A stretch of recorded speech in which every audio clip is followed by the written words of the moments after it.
স্বামী হলো একটা শান্তির জায়গা। স্বামী কখনো স্বার্থ খোঁজে না।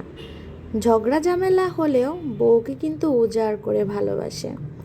হয়তো একটু বেশি শাসন করে, কিন্তু আর যাই হোক, স্বামীর মতো কেউ হয় না। আসসালামু আলাইকুম, কেমন আছেন সবাই? আশা করি সবাই ভালো আছেন। আমি আয়শা চলে আসলাম নতুন আরও একটি ব্লগ ভিডিও নিয়ে।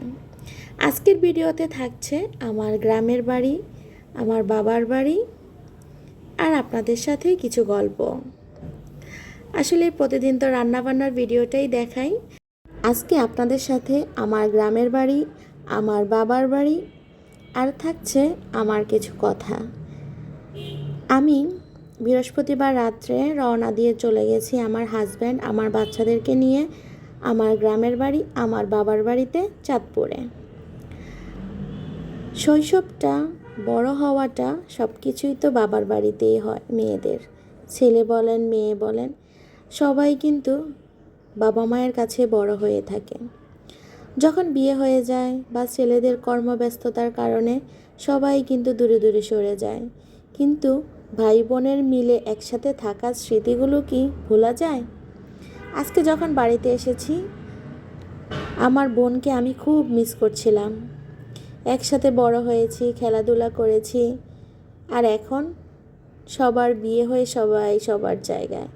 ভাইদের সাথে দেখা হয়েছে, কারণ আমার ভাইয়ের কাছে আমি গিয়েছি। আমার ভাই একজন ডেন্টাল ডক্টর, ওনার কাছে আমার একটা দাঁতের প্রবলেম ছিল, তাই গিয়েছিলাম। সাথে বাবা মাকেও দেখে এসেছি। ভালোই লাগে। বাবার বাড়ির নামটা শুনলে কেন জানি মনটাই ভরে যায় আনন্দে। আর এটা হচ্ছে আমার বাবার বাড়ির চারোটা পাশ। এখানে কিন্তু এটা ধানের জমি। আপনারা যে পানি দেখছেন, এখানে কিন্তু ধান ছিল, এখন ধান শেষ, এখন পানি, বৃষ্টির পানিতে মাঠ ভরে গিয়েছে। আর এটা হচ্ছে আমার বাবার বাড়িতে প্রবেশ করার রাস্তা। আর এখান থেকে আমার বাড়িটা দেখা যাচ্ছে। আমার বাবার বাড়ি হচ্ছে পূর্ব সাইডে, আর আমার বাড়িটা হচ্ছে পশ্চিম সাইডে। মাঝখানে একটা সরকারি রাস্তা। আর আমার এই বাড়িটা আমার খুব স্বপ্নের একটা বাড়ি। আপনাদের সাথে কোনো একদিন শেয়ার করব, কারণ প্রতিটা মেয়েরই স্বপ্ন থাকে তার একটা বাড়ি হোক। ঠিক সেই স্বপ্নটাই আমার হাজব্যান্ড পূরণ করে দিয়েছেন। আর এটা হচ্ছে আমার বাবার বাড়ি। আমার বাবার বাড়িতে দোতলা বিল্ডিং।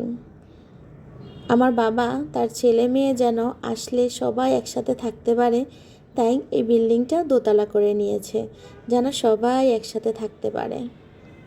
আর এটা হচ্ছে মিষ্টি আলুর পাতা, সেটা পুকুরের পাশ দিয়ে এত সুন্দর করে আছে।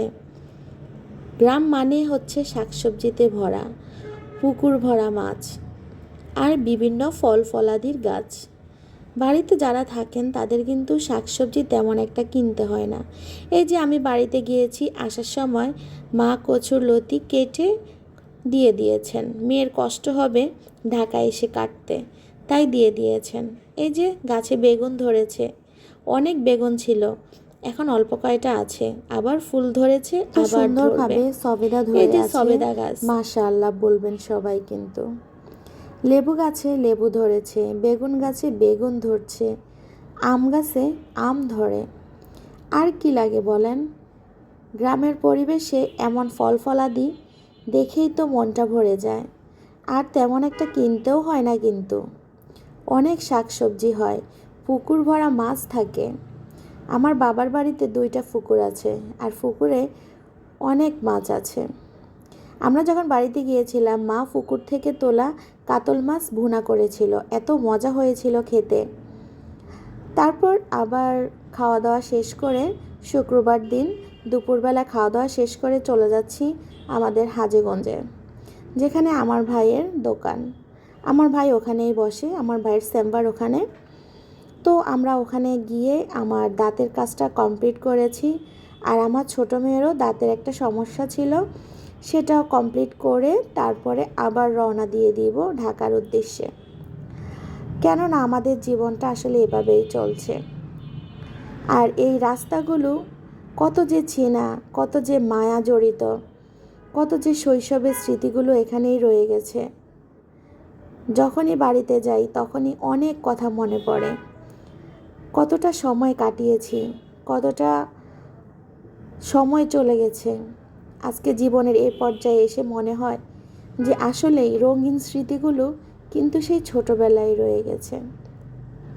এখন বড় হয়েছি, এখন কত দায়িত্ব নিজের কাঁধে, এখন কত কাজ, আত্মীয় স্বজন সবাইকে সামলিয়ে চলতে হয়। তারপরেও তো জীবনটা আস্তে আস্তে শেষ হয়ে যাচ্ছে। এই ক্ষণিকের জীবনে এতটুকুই তো পাওয়া। যাক, বাবা মা সবাই সবার যতদিন জন্য বেঁচে দোয়া করবেন, থাকবেন আল্লাহ যেন আমাদের ততদিনে সবাইকে মেয়েদের সুস্থ বাবার রাখে, বাড়িতে ভালো যাওয়া। রাখে। জানি না কি আছে কপালে, তবে এখনও ভাবিরা খুবই আদর করে, ভাইয়েরা খুবই আদর করে। তারপরও বাবা মা যতদিন, মেয়েদের বাবার বাড়ির আদর ভালোবাসা ততদিন। সবাই সবার বাবা মায়ের জন্য দোয়া করবেন। বাবা মা হচ্ছে মাথার উপরের ছায়া, সে ছায়াটা যেন সারা জীবন আমাদের মাথার উপরে থাকে। তারপর বাড়িতে থেকে ঢাকার উদ্দেশ্যে রওনা দিয়ে ঢাকায় চলে এসেছি। অনেক খিদে লেগে গিয়েছিল বাসায় এসে। তারপর আপনাদের ভাইয়া একটু নাস্তা নিয়ে আসলো বাইরে থেকে অর্ডার দিয়ে। এখানে নান রুটি ছিল।